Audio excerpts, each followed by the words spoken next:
Today we're going to be talking about some summer recommendations, specifically ones that y'all asked for. In my TBR video, I asked what kind of summer books are you looking for a recommendation video.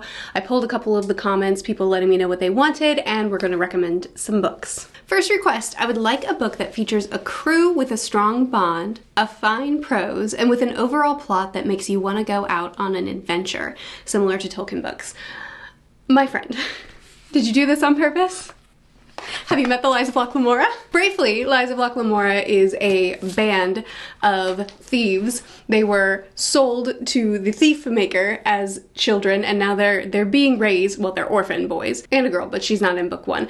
We have the past and the present timeline as they're being raised up, being introduced to each other, growing together and bonding together, and then the present timeline where they're pulling off more and more elaborate heists to the point that maybe maybe they're in over their head. It sounds very simple, but Lynch is one of my favorite, if not my favorite, prose author, and the character work, in my opinion, only gets better as the books go on. Or rather, I should say, the closeness that we experience in the friendships deepens, though I argue it's there from book one, and they go to a lot of different locations, especially in the different books they change locations, so you're certainly in for, it's a little bit dark, but you're in for an adventure. But I guess if we want to move on from the obvious recommendation, I think The Ember Blade is an easy recommendation for me because it is so very clearly inspired by The Lord of the Rings. You do have your traveling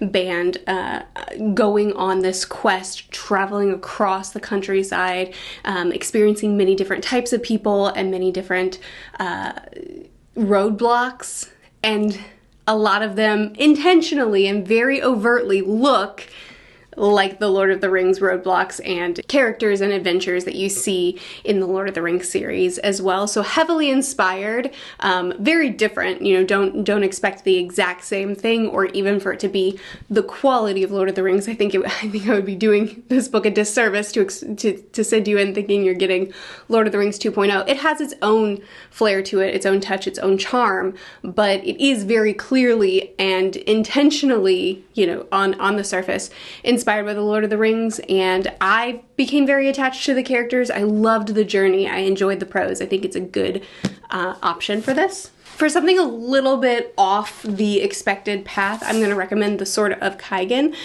This is very different in feeling and style of what you requested, but it does have that close bond that you request. Much like Lord of the Rings, it's a story that, well, I don't know, I think Lord of the Rings has an amazing start, but it's a story that takes its time to build up and to establish what it wants to do before it does what it wants to do.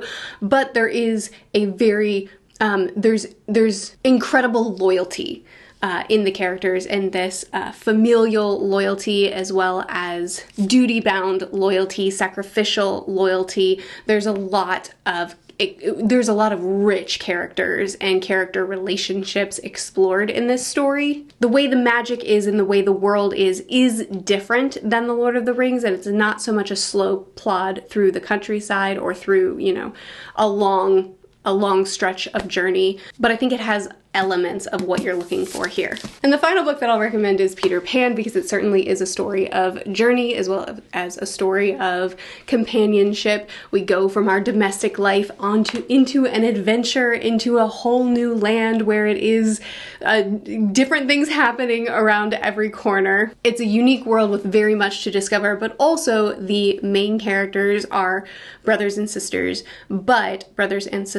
but when the story comes to a close, the family has very much expanded, and that's one of my favorite elements of this book.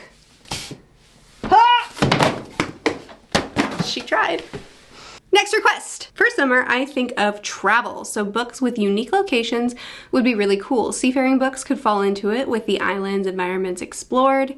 Okay, I have a few recommendations for you on that. We're gonna start with sorry, I'm putting my laptop down so I can reach for a book. We're gonna start with a classic, and that is Treasure Island. You've probably heard of it. It's a pirate adventure. They are sailing the seas, exploring a new island.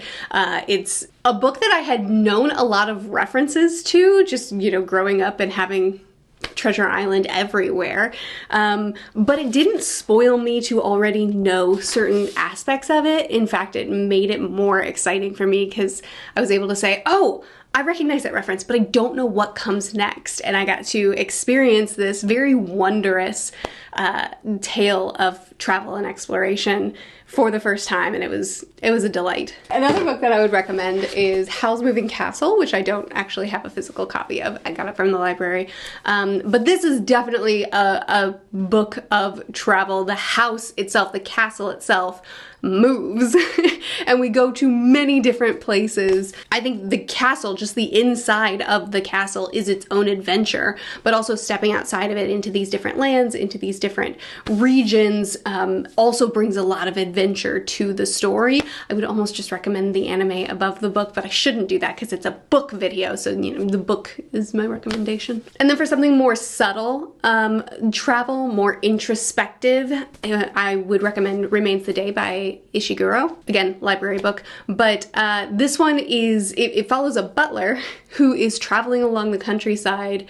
We don't know why initially, other than just, you know, he's on leave. He's having a little vacation, a little holiday, but there is a point, there is an intention, and as he's traveling, he's doing some self-reflection. He's thinking on his life as a butler, his pride of doing the job well, the reflecting on his father, who also took a lot of pride in it, and his life, opportunities missed, perspectives that have shifted over time, and reflection itself is reflected upon in this story. So it's more focused on introspection than it is on the journey, but it's a more subtle version of this request. And I'm going to end, I forgot what I was going to end on. All right, I'm going to end on something that you probably don't want because you probably wanted more of an adventure travel, but yeah, why not? Let's try it. People We Meet on Vacation is a romance, and it's two characters who were best friends for a long time, and they had a falling out, and they hadn't talked for a really long time, and then they finally agreed to go on a vacation together to try to work through what has divided them. But everything goes wrong. The vacation is an absolute mess, but they do eventually come together. I'm not much of a romance reader, but I mean, this one was good. So if you want a romance recommendation, that is one with travel in it. Ta-da! Next up, I also need some nautical recs, actually, if you have any on the darker side. Bonus if it's a book with a map in it. Well, I can recommend Nautical. Okay, bonus if it has a darker side. Yes, we can do a few of those. I'll give you a good variety. I think I have 2 adult and 2 YA on the list.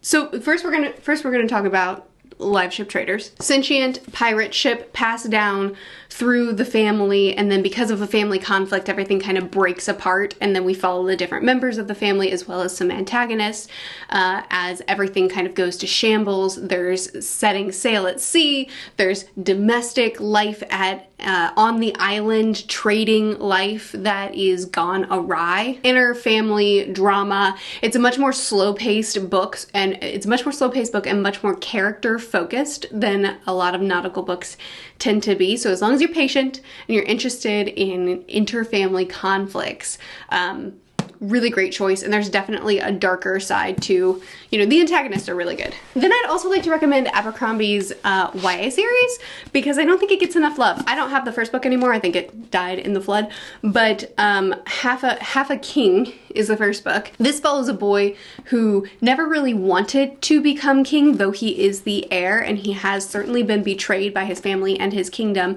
yet he does go on this journey to reclaim his throne. That's book 1. Then we follow Princess, Reclaim Her Birthright, and Thorn. That's a good one. A Quest for Vengeance, paired up with a young warrior who hates to kill. They're very Abercrombie, but a little bit softer than Abercrombie can be. Lots of adventure, traveling to different regions, following different characters, but their stories do intertwine. And I think that the first book, personally, I felt the first book of the 3 was the weakest. But even Abercrombie at his weakest is still well worth a read. And I think that the series builds on itself quite well. Yep, seems right. Next up, I'll recommend a recent love of mine, and that's Old Man and the Sea. I wouldn't say that this is dark, but it is nautical.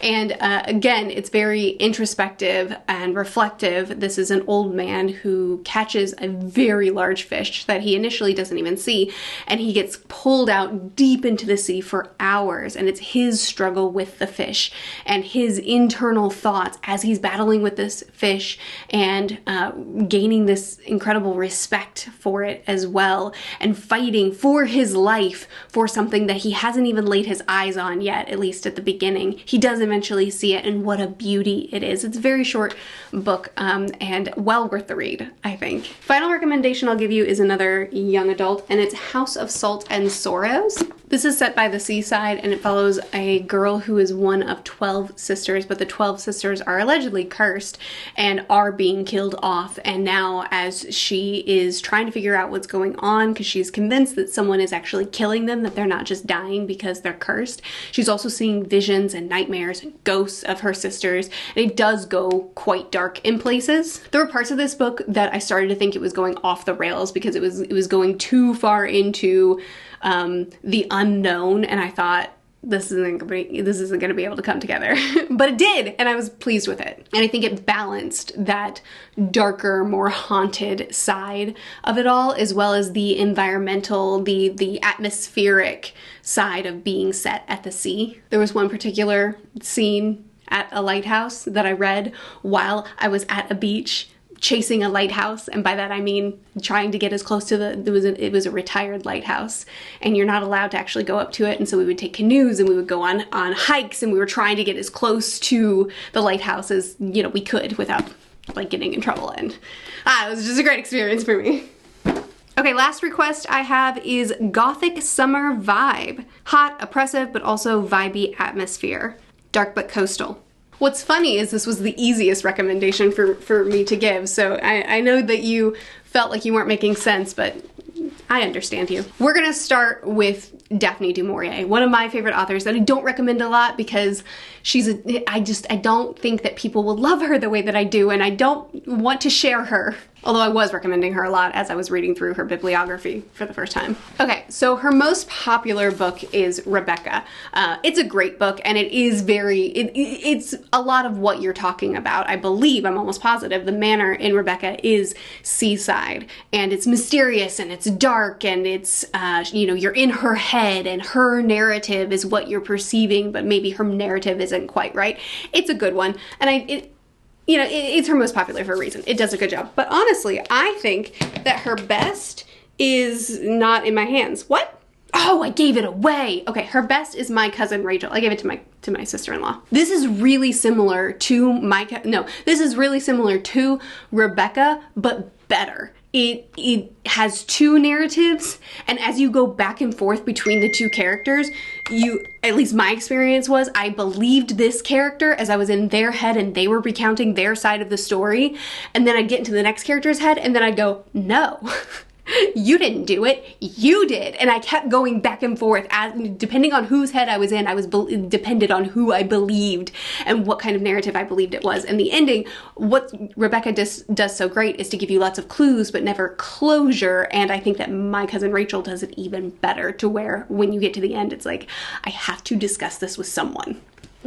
Great times. You could also go ahead and do Frenchman's Creek, which is a pirate, a woman who's unhappy with her life and then goes and plays pirate for a while with some pirates. And oh my goodness, the atmosphere in this book, the sea breeze splashing up as she's on the ship, and the salt water tangling with her hair, and the adventure and the freedom.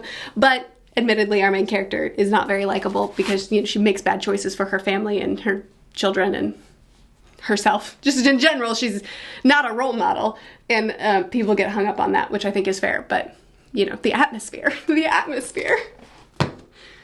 know, her other books are really good too. Just Daphne du Maurier, give her a go. Except for My Loving Spirit. Don't. Pass. Skip that one. Not that it's bad, it's just, you know. Wuthering Heights is another recommendation of mine. I don't own this one. But if you want that gothic summer vibe, this book certainly captures it, as well as a whole lot of tragedy and characters that just ruin their lives and each other's.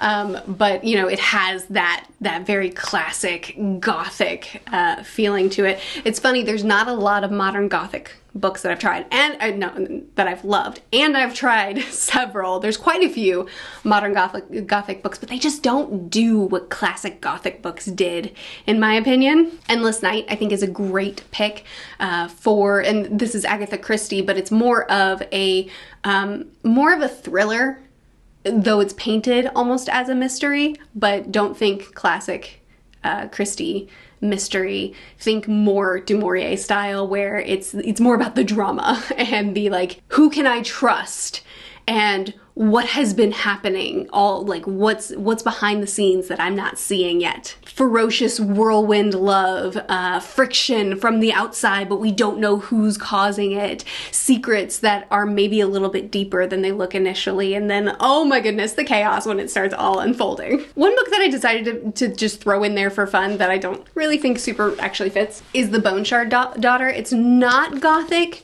It is definitely more traditional fantasy, but she is locked in her home, in her castle. As the Emperor's daughter, she is trapped, and her memories have been altered, and there's this, you know, someone within those that are my closest confidants, someone is not to be trusted. There's something happening here. So it's not Gothic. I don't want to mischaracterize this, but it has some of those core attributes that I think if you're not full tilt looking for that Gothic vibe, but you want something that's more modern and something that's more fantastical, really cool magic system, really great characters, then I would recommend this. I'm just gonna rapid fire real quick, something that no one asked for, but you know, it's a summer book recommendation. People asked for nautical stuff. It was clear that everybody wanted fiction, but I just would like to throw some nonfiction at you, because if I'm gonna read nonfiction, it's very likely that it's gonna be nautical. Aquanaut. It's an audiobook that I listened to after watching a documentary. I looked up one of the people in the doc and read his book.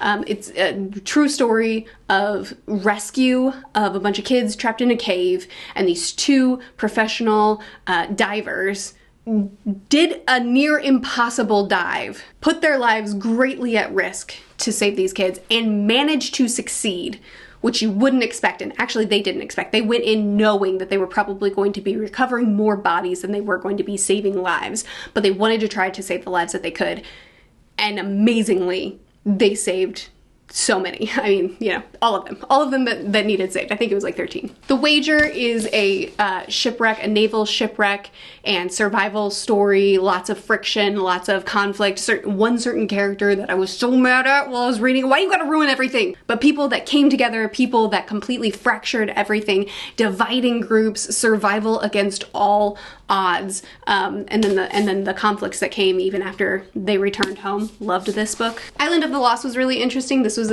two shipwrecks that happened on the same island at the same time, amazingly, but on opposite sides of the island, and they didn't know about each other and never met and never discovered each other, but they happened to happen on the same island at the same time, but on opposite sides of the island. And one group came together and had great leadership, and one group fell apart and descended into cannibalism. And unfortunately, the group naturally that succeeded had better documentation than the group that, you know, fell apart.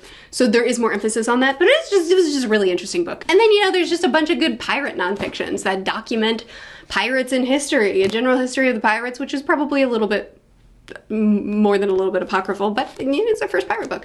And then we have The Republic of Pirates, which was very good. Under the Black Flag, which is probably my favorite pirate nonfiction that I've read. If a Pirate I Must Be, which specifically followed Blackbeard. There's a lot of really good nautical nonfictions that you could read as well. All right, I'm done talking now. That was my list of summer recommendations. I would love to hear if you have a couple recommendations for the summer as well, or if you want to keep this going, if you want to ask for recommendations in the comments and then people can reply to you, please do. If even one of the books in this video looks interesting to you and you plan on picking it up, please do let me know. But please do chat with me more in the comments. I'll see you again soon. Bye.